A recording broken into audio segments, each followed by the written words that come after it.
In this video, we're going to talk about some of the more advanced uses of logic or conditional functions in Excel. Here we have a table of information with employees, their gender, position, tenure, college GPA, and current salary.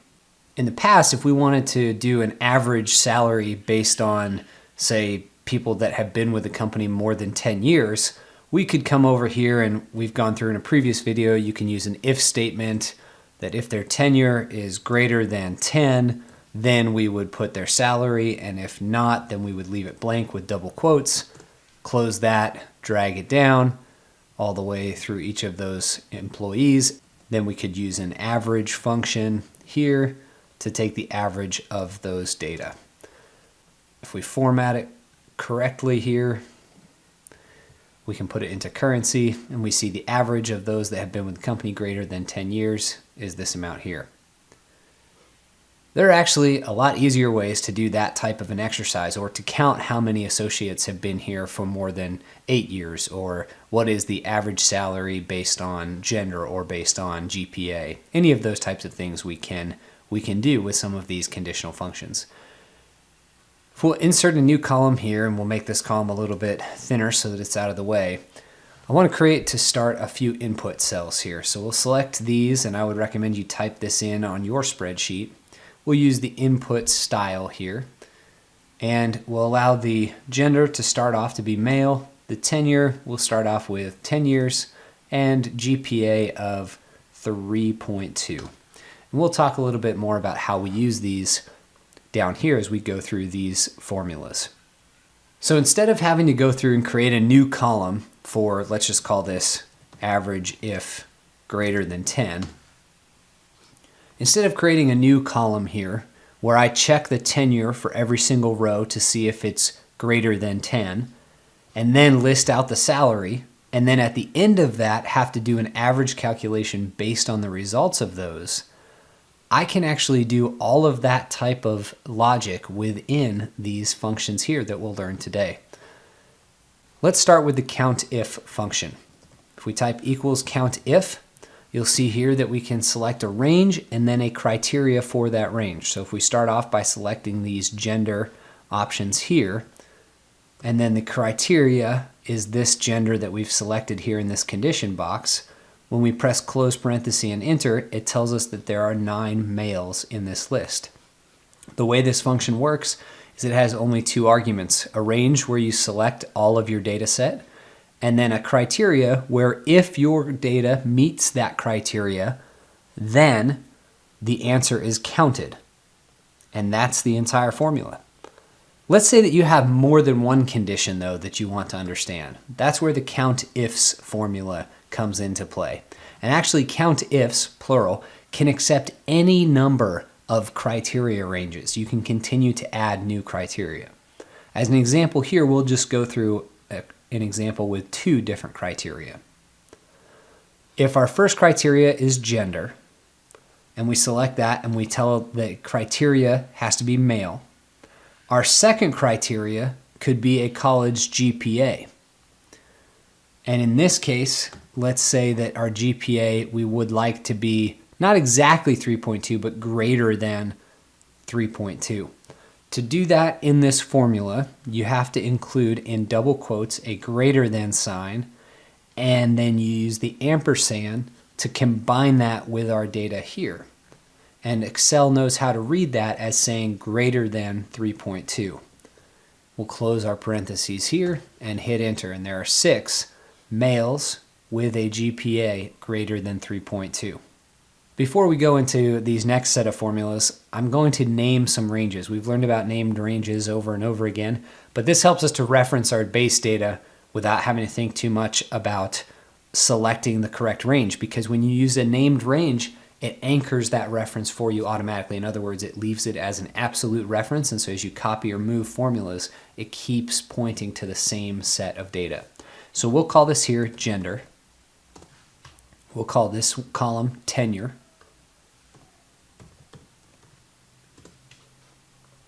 We'll name this one GPA.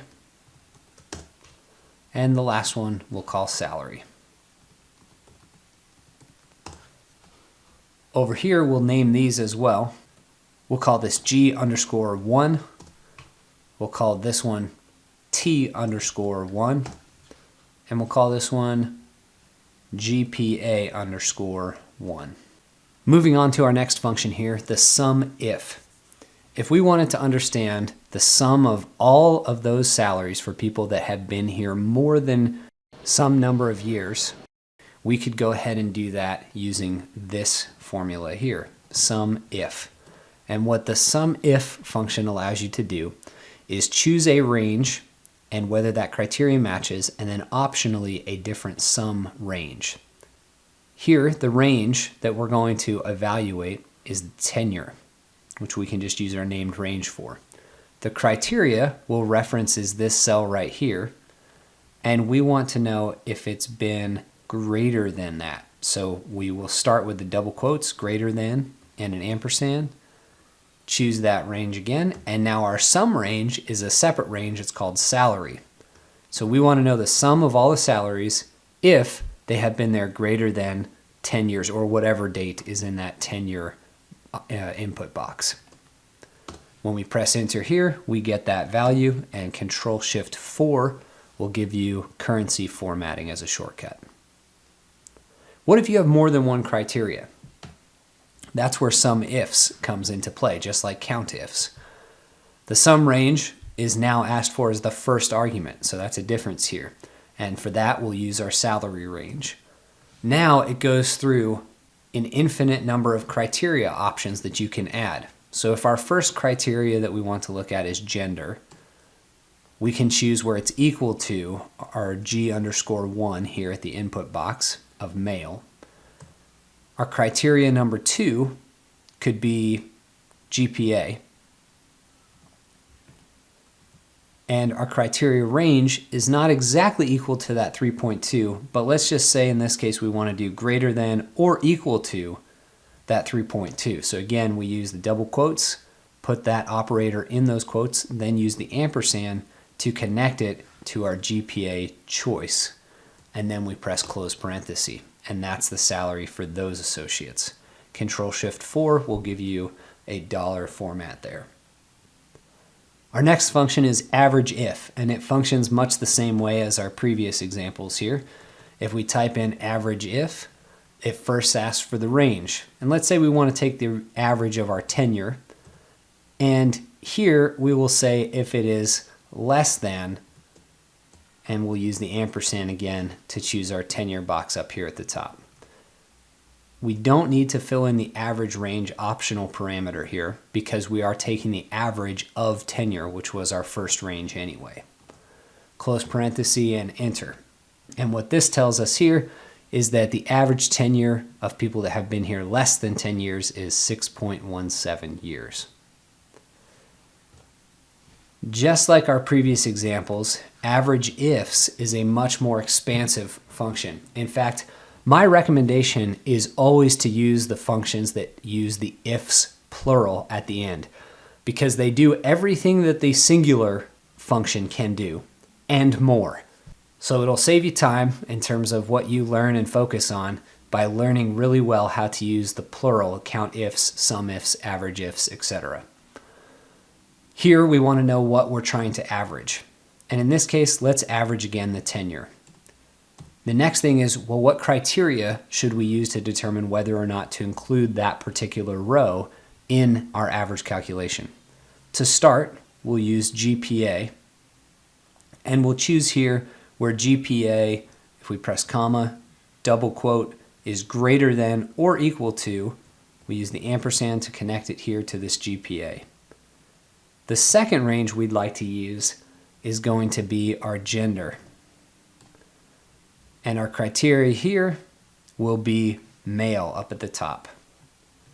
If we close parenthesis and hit enter, you'll see our average tenure based on those criteria. Control-Shift-1 will shorten that format for you if you need it. Now, because of these functions that we've just learned, it makes it very easy for us to go up here to the top and change some of our definitions. If we change our tenure to 8 years, or maybe even move it up to 14 years, we'll see those calculations changed instantly as a result. Going through these more advanced versions of these conditional statements, COUNTIF, SUMIF, SUMIFs, AVERAGEIF, and AVERAGEIFs, helps us to see how we can use these functions to make it much easier for us to answer questions about the data that we have. But there's not a function for every single statistical function that we may come across. As an example, in a previous video, we've talked about standard deviation, and we have stdev.s for sample. This gives us the variability around the average. So if we were to take the average salary here, we would get a standard deviation of this amount right here, $12,000. I'll label that appropriately, and then I'll just take the average here as well, equals average of our salary range. And we can see here that our average salary overall is this $49,000. The standard deviation is $12,657. So this is the amount of variability that happens around that mean. What if we wanted to understand the standard deviation if certain conditions were met? There is not, if you type in equals stdev, there is no standard deviation if option. And so what we'll have to do is use a combination of that standard deviation formula and an if function. And we can actually accomplish that all in a single function that I'll show you right now. Over to the right here, we listed out and created a function for each row to determine if their tenure was greater than 10, and then to record their salary here. We can actually do this inside of a formula right here by creating what has historically been called an array function and is now called more of a spill function. But the logical test will remain the same. We'll say if the tenure, and notice I'm selecting the entire tenure range here, is greater than, we'll choose this option right here, then show us the salary. If not, leave it blank, double quotes. If we close that parenthesis and then close that one more time, this function, when I hit enter, will evaluate such that it will return this entire range of calculations as if I had written them out here, and then use that range of results in the standard deviation formula. So when I press enter here, it gives me a standard deviation for those specific salaries. And we can test ourselves here because we asked if it was greater than 14. Here we're saying it's greater than 10. If we were to change this back to 10, and then here take the standard deviation of that sample, we'd be able to see the same result. Close parenthesis, enter, and there you get the same result as if we had done it all in one function.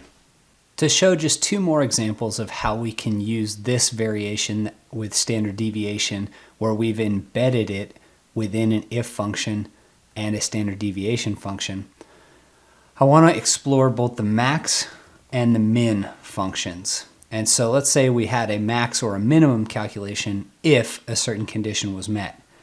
There is no equals max if, there's just equals max, which is the maximum amount. Inside of that max function, we'll use an if statement, and our logical test will be if the college GPA here is greater than or equal to this GPA, then show me the GPA. Otherwise, leave it blank, double quotes. Close parentheses twice, and our max GPA, if the GPA is greater than 3.2, ends up being 3.9. We can do the same thing with the min formula, or minimum. If, let's just say this time, our tenure is greater than 10 years, then what is our minimum salary? Otherwise, leave it blank, close parentheses twice. And so here we're using different than the max function where we referenced the same column in both parts of the equation. We're referencing the tenure as our condition, where tenure has to be greater than 10 years. And then we want to know the minimum of our salary if that is the case. When we press enter, we can see that result right away. Using just a few input cells, we were very quickly able to calculate a number of different conditional examples here.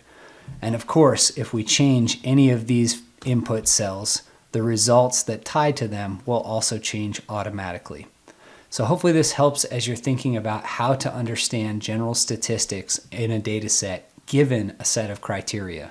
That could be counting, it could be summing up or adding, could be averaging. We can look at standard deviation, min, max, all sorts of different things. And there are functions beyond the ones that we've covered in this video that you can also combine with conditional if statements to be able to help you narrow in your focus and return the results that you're looking for in a data set.